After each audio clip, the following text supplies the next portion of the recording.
Good morning students. आज हम valuation of goodwill ख्याति के मूल्यांकन के बारे में पढ़ेंगे कि ख्याति का मूल्यांकन कैसे किया जाता है। लेकिन सबसे पहले हम ये देखेंगे कि जो है ख्याति का अर्थ क्या होता है, गुडविल का मीनिंग।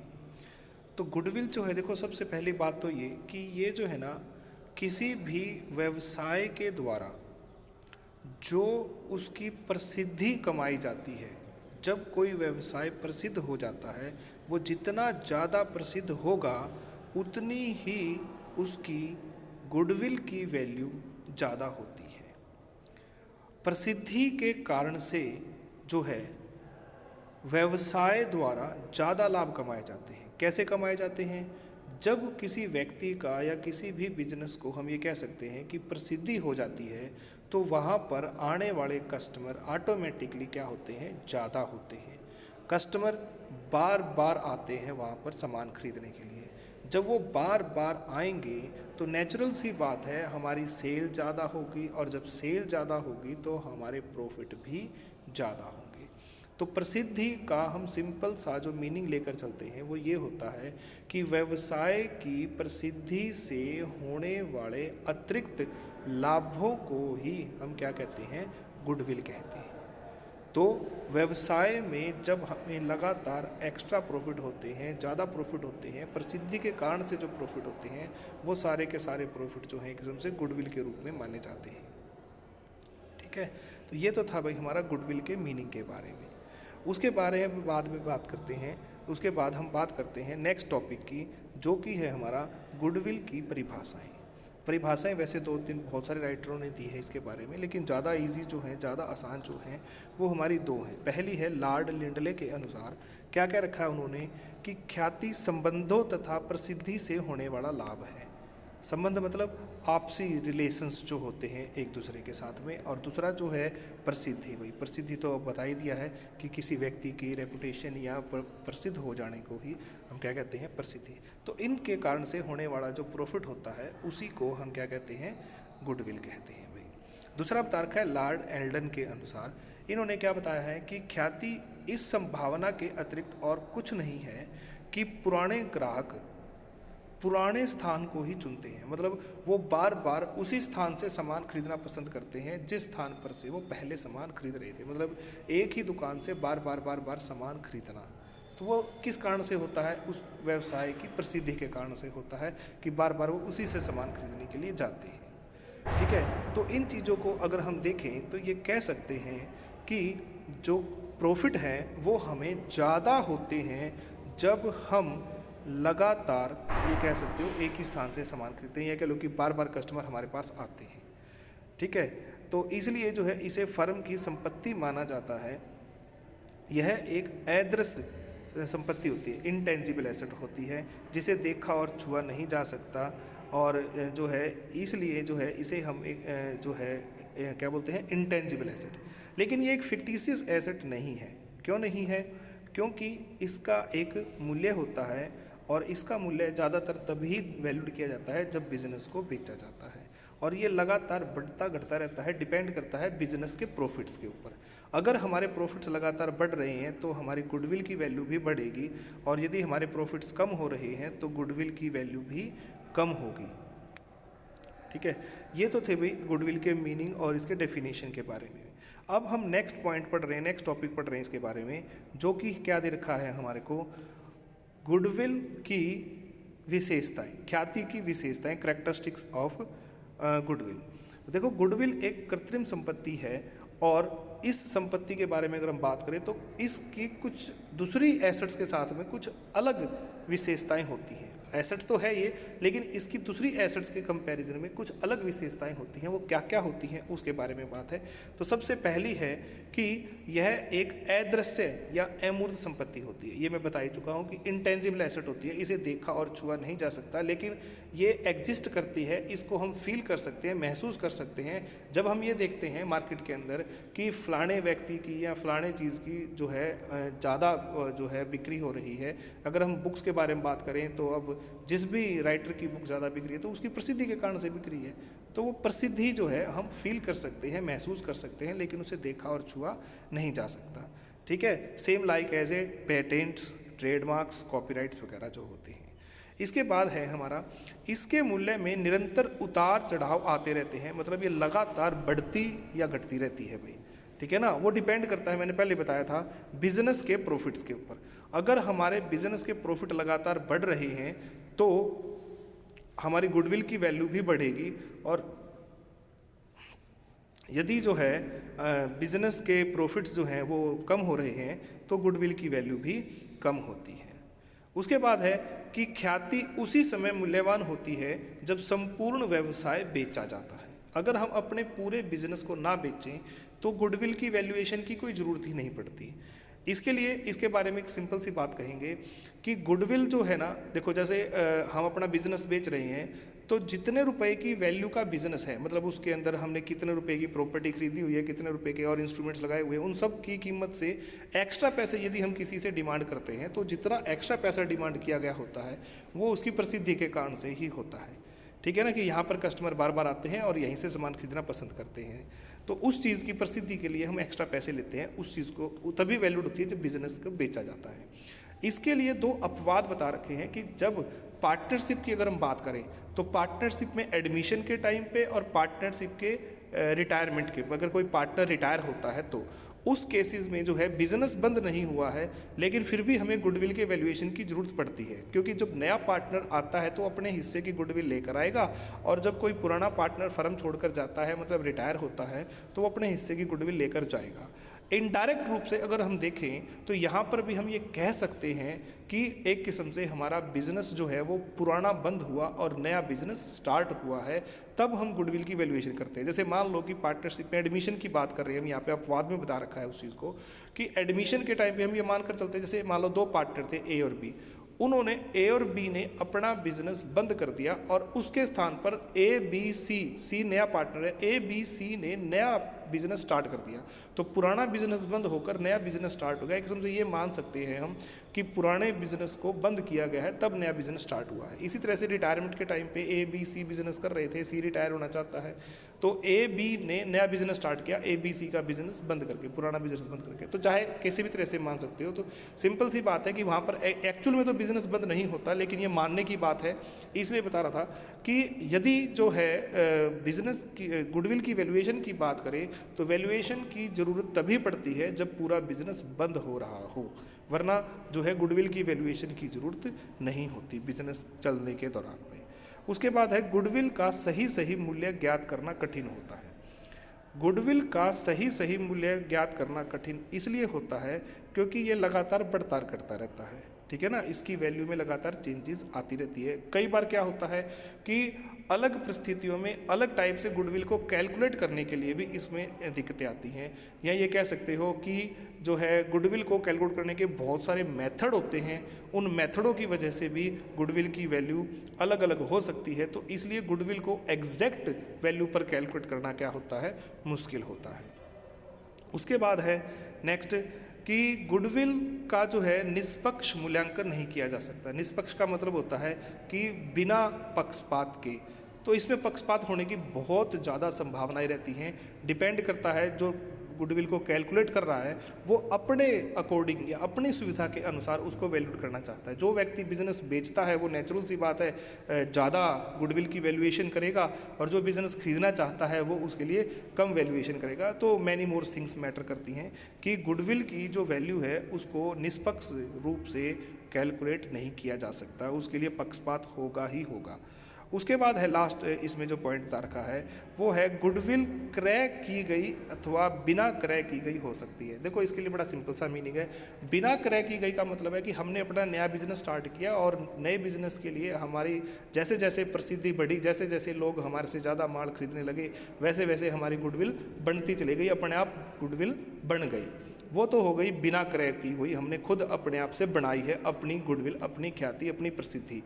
और यदि हम बात करें खरीदी गई को, तो क्या होता है कि किसी दूसरे व्यक्ति का रनिंग बिजनेस, चलता हुआ व्यापार यदि हमने खरीदा है तो उस समय पे उसके माल की प्रॉपर्टी की और चीज़ों की कीमत से ज़्यादा जो पैसे हमने पे करे, एक्स्ट्रा जो पैसे पे करे, वो उसकी क्या कहलाती है? गुडविल कहलाती है। उसे हम बोलते हैं क्रय की गई गुडविल।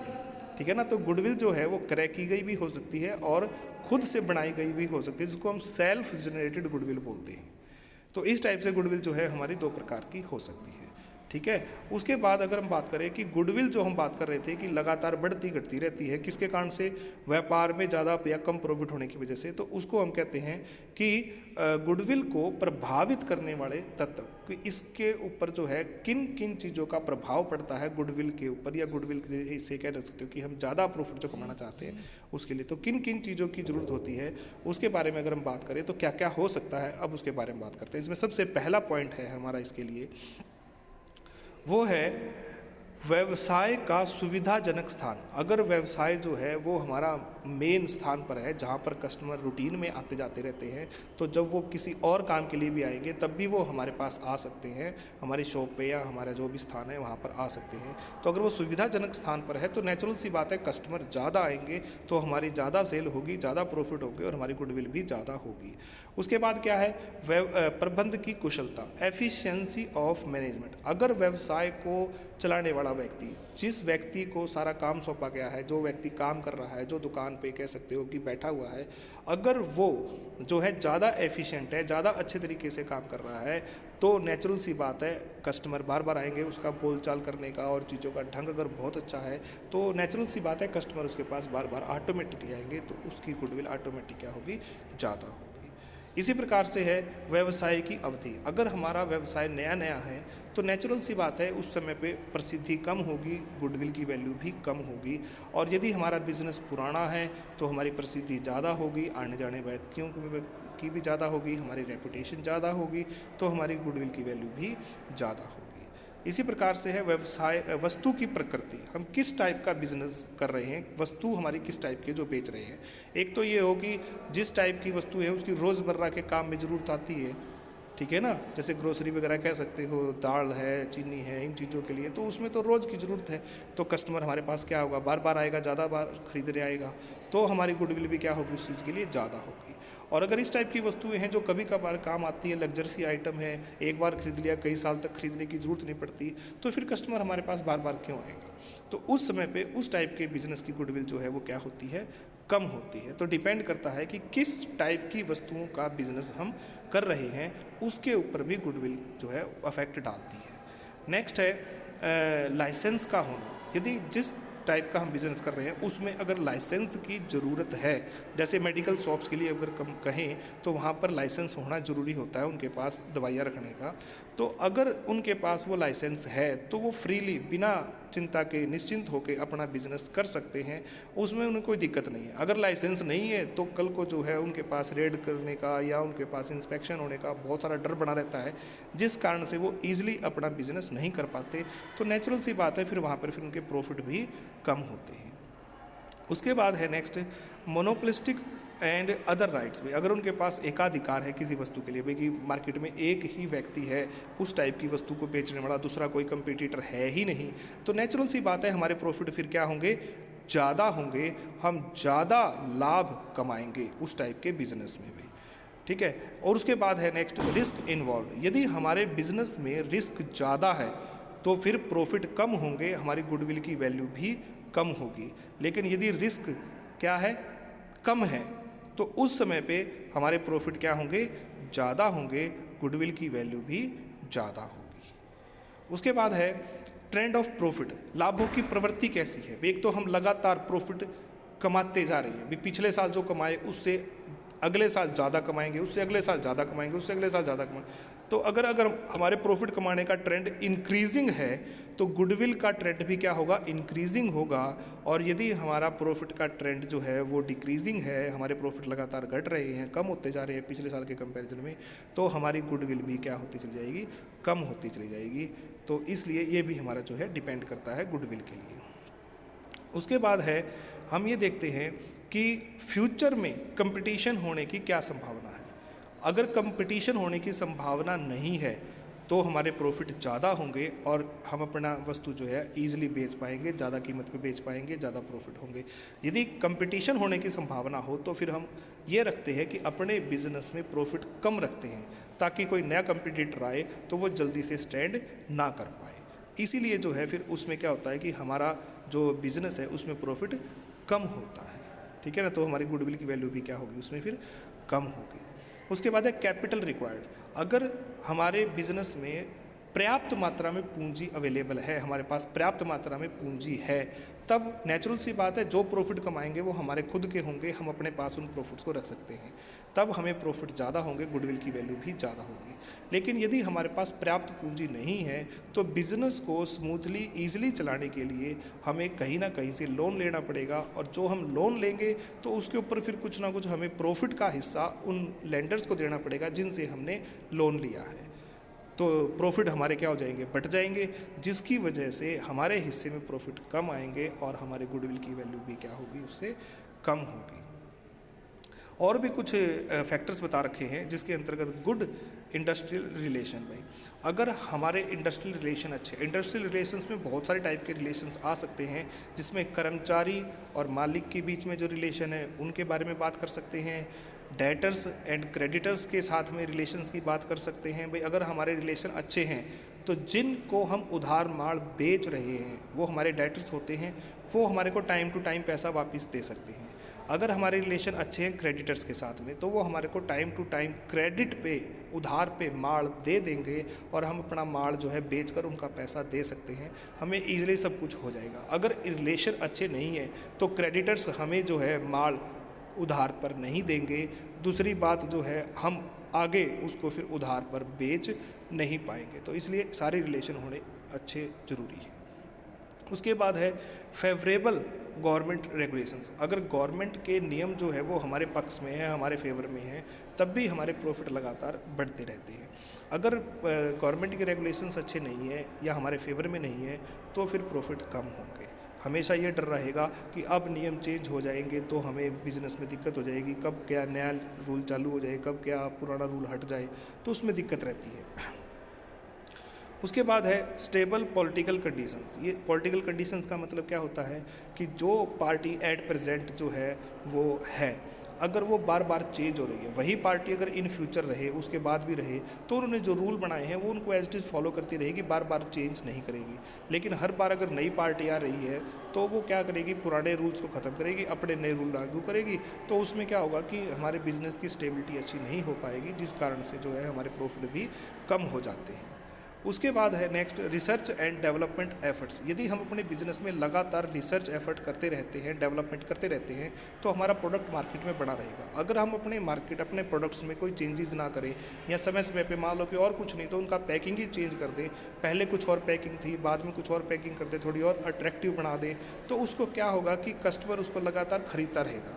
वो एक ही पैकिंग को या एक ही वस्तु को लगातार देखते हुए, लगातार खरीदते हुए बोर हो जाता है, तो कई बार वो उस चीज़ को नहीं खरीदता है। तो लगातार अगर हम रिसर्च एंड डेवलपमेंट करते रहें, अपने प्रोडक्ट में कुछ ना कुछ सुधार करते रहें, कुछ कमियां हो तो उनको दूर करते रहें, तो हमारा प्रोडक्ट जो है वो लगातार मार्केट में बिकता रहेगा।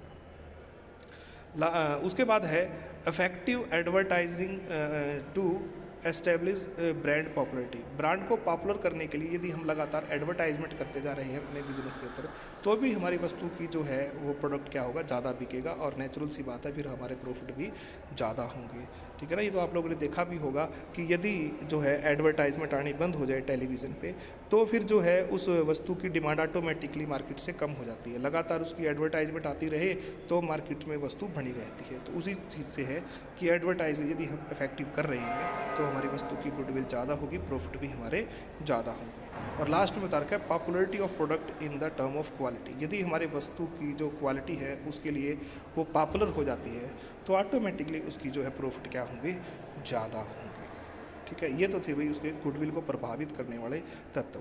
अब बात आती है कि गुडविल के वैल्यूएशन की हमें क्या ज़रूरत है, हम गुडविल की वैल्यूएशन क्यों करना चाहते हैं, उसकी क्या ज़रूरत है। उसके लिए कई सारे पॉइंट बता रखे हैं, जिनमें सबसे पहला है यदि सिंगल सोल प्रोप्राइटरशिप है तो उसमें किन किन कारणों से इसकी आवश्यकता होती है। सबसे पहला है जब एकाकी व्यवसायी अपना व्यवसाय बेच रहा हो। ये तो पहले भी आया था कि बेचते हैं तभी गुडविल की ज़रूरत होती है। दूसरा, जब व्यवसाय में किसी अन्य व्यक्ति को साझेदार बनाया जा रहा हो, मतलब ये एडमिशन की बात आ गई, तो यदि हम पहले एकल था, अब उसके साथ एक नए बंदे को इंक्लूड कर रहे हैं, तो उस समय पे उसकी ज़रूरत पड़ेगी। तीसरा है व्यवसाय के स्वामी की मृत्यु पर संपदा कर निर्धारित करने के लिए, वेल्थ टैक्स लगाने के लिए, उसकी प्रॉपर्टी को देखने के लिए, उसके लिए भी वैल्यूएशन की जा सकती है गुडविल की। उसके बाद है साझेदारी व्यवसाय में उसकी क्या आवश्यकता होती है। तो बहुत सारी आवश्यकता होती है साझेदारी के अंदर। नए साझेदार के प्रवेश के समय, किसी साझेदार के अवकाश ग्रहण या मृत्यु होने पर, या जो है साझेदारों के मध्य लाभ हानि विभाजन में चेंजेस हो, मतलब प्रॉफिट शेयरिंग रेशियो में यदि चेंज हो जाए तो भी इसकी ज़रूरत पड़ती है। और उसके बाद है कि एक कंपनी द्वारा किसी दूसरी कंपनी, ना ये तो कंपनी में चले गए भाई हम। उसके बाद है साझेदार फर्म के किसी कंपनी को विक्रय करने के लिए, भाई यदि कोई पार्टनरशिप फर्म अपनी कंपनी को बेच दे, पार्टनरशिप फर्म को किसी कंपनी को बेच दिया जाए, तो उस समय पे गुडविल की वैल्यूएशन जो पड़ती है। और कंपनी की दशा में क्या क्या होता है, एक कंपनी दूसरी को यदि क्रय करना चाहती है, दो या दो से अधिक कंपनियां अगर एकीकरण, जिसको बोलते हैं अमलगमेट हो जाए, उसके लिए जरूरत पड़ती है। एक कंपनी द्वारा दूसरी कंपनी को नियंत्रण करने के उद्देश्य से यदि उसके शेयर खरीदते, जिसको बोलते हैं हम होल्ड कर लेना, होल्डिंग कंपनी के रूप में उसको अपने जो है शेयर खरीद रहे हैं, तब उसकी जरूरत पड़ती है। और उसके बाद है कंपनी के व्यवसाय को सरकार द्वारा अनिवार्य रूप से क्रय करते समय, यदि गवर्नमेंट एक्वायर कर रही है किसी कंपनी को, तो उस समय पे भी उसकी ज़रूरत पड़ती है। और जब किसी कंपनी के अंशों का स्टॉक एक्सचेंज पर मूल्य उपलब्ध नहीं है और ऐसी कंपनी के अंशों का कराधान के लिए मूल्यांकन करना हो, तब भी जो है गुडविल के वैल्यूएशन की ज़रूरत पड़ती है। गुडविल को कैलकुलेट करने की क्या क्या विधियां हैं उसके बारे में बता रखा है कि कुल 5 विधियां हैं हमारी, जिसके अंतर्गत है सबसे पहला average profit method, super profit method, उसके बाद है कैपिटलाइजेशन मेथड, और उसके बाद है परचेज कंसिडरेशन मेथड और एन्युटी मेथड। इन मेथड्स को हम नेक्स्ट लेक्चर में डिटेल से पढ़ेंगे कि इन मेथड्स में हम गुडविल को किस प्रकार से कैलकुलेट किया जाता है। आज के लिए इतना ही काफ़ी है। इसको अच्छे से रिवाइज करो, इन थ्योरी को याद करो, तो आप लोगों को जो है गुडविल में टॉपिक जो है वो क्लियर, थ्योरी का जो है टॉपिक ये आपका पूरा हो जाएगा। आज के लिए इतना ही काफ़ी है। Okay, thank you.